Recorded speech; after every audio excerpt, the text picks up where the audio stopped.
Hello বন্ধুরা, কেমন আছো সবাই? আশা করি সবাই ভালো আছো। তো আজকে আমরা গিয়েছিলাম বাগজোলা পেট মার্কেটে। তো পেট মার্কেট থেকে কিছু নতুন পেট কালেকশন করেছি, সেগুলো তোমাদের দেখাবো। তো কেমন হয়েছে অবশ্যই কমেন্ট করে জানাবে।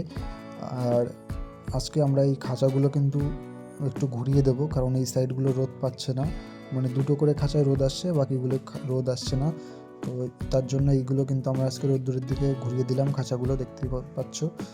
তো খাঁচাগুলো এখন খুব ভালো পরিমাণে রোদ ঢুকছে। তো পাখিগুলো এবার হয়তো আশা করি ভালো থাকবে। তো প্রথমে আমরা এই পাখিগুলো ছাড়বো। এখানে দেখতে পাচ্ছ এই পেয়ারটা আমরা কিন্তু কিনে নিয়ে এসেছি। পেয়ারটা অনেক দাম নিয়েছে, 500 টাকা পেয়ার নিয়েছে এখন, যেহেতু বদ্রি পাখির অনেক দাম। তো এই পেয়ারটা কেমন হয়েছে জানাবে সবাই। তো এটা স্প্যাঙ্গেলের মধ্যে আর কি, কালারটা অনেক সুন্দর, তার জন্য নিয়েছি। তো এই পেয়ারটা কেমন হয়েছে জানাবে। এটা কিন্তু মেল আছে এবং এটা কিন্তু ফিমেল আছে।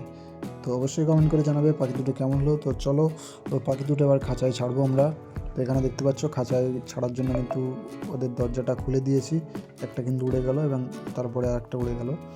তো পাখিগুলো অনেক সুন্দর কালারের মধ্যে, যেহেতু একটু ক্যামেরার সামনে দিয়ে রোদটা পড়ছে, তার কারণে কিন্তু ভালোটা বোঝা যাচ্ছে না।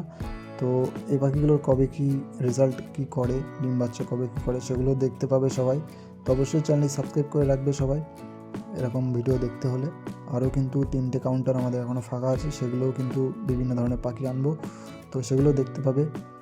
আর এই যে আমাদের বাচ্চাগুলো ছিল, বাড়ির বাচ্চাগুলো এখানে রেখেছি। তো এই বাচ্চাগুলো কিন্তু আমরা সেল করে দেবো, যদি কারণ নেওয়ার থেকে নিতে পারো। আর এখানে কিন্তু আমাদের দুটো ভাড়েই কিন্তু বাচ্চা আছে। আর এখানে বেঙ্গলি ফিন্স দেখতে পাচ্ছ। বেঙ্গলি ফিন্সগুলো কিন্তু 3টে বাচ্চা দিয়েছিল, বাচ্চাগুলো অনেকটাই বড় হয়ে গেছে। এরপরে আরেকটা আপডেট তোমাদের দেখাবো। এরপরে আমরা এখানে দেখতে পাচ্ছ, এখানে কিন্তু কোয়েল পাখি আছে, এগুলো জাপানিজ কোয়েল। তো এই কোয়েল পাখিগুলো আমরা নতুন নিয়ে এসেছি। এর আগে কিন্তু আমাদের কাছে কিং কোয়েল ছিল।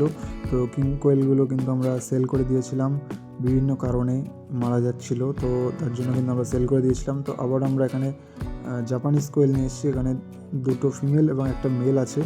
তো এগুলো আশা করি হয়তো ডিম দিয়ে দেবে খুব তাড়াতাড়ি। তো এই কোয়েলগুলো কিন্তু আমরা এই পাখির ঘরে কিন্তু ছেড়ে রাখবো নিচে। তো দেখতেও ভালো লাগবে, আর সাদা কালারের মধ্যে আছে।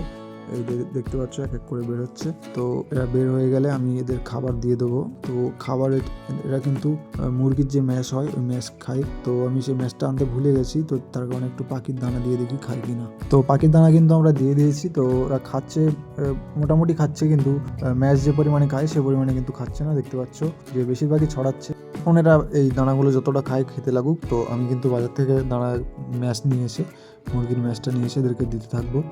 তো এরপরে আরেকটা সবথেকে বড় আপডেট হচ্ছে, আমাদের এই যে মহারাজ এবং মহারানী, এরা কিন্তু বাচ্চা তুলেছে। আসলে এদের বাচ্চা না, এই মুরগির কাছে আমরা দিয়েছিলাম সোনালী মুরগির ডিম। তো সেই ডিম ফুটে কিন্তু বাচ্চা বের করেছে। তো সেই বাচ্চাগুলোই এখানে আমি একটা আলাদা জায়গা করেছি, যেখানে আমাদের সিল্কি মুরগিগুলো ছিল। তো সিল্কি মুরগির জায়গাটায় আমরা এই মুরগিগুলো রাখছি। সিল্কি মুরগি তো এখন নেই। তো এই বাচ্চাগুলো এখানে থাকবে, আস্তে আস্তে বড় হবে। তো ভিডিওটি কেমন লেগেছে অবশ্যই একটি কমেন্ট করে জানাবেন। আর চ্যানেলে নতুন হয়ে থাকলে অবশ্যই চ্যানেলটি সাবস্ক্রাইব করবেন। তো দেখা হচ্ছে নেক্সট ভিডিওতে।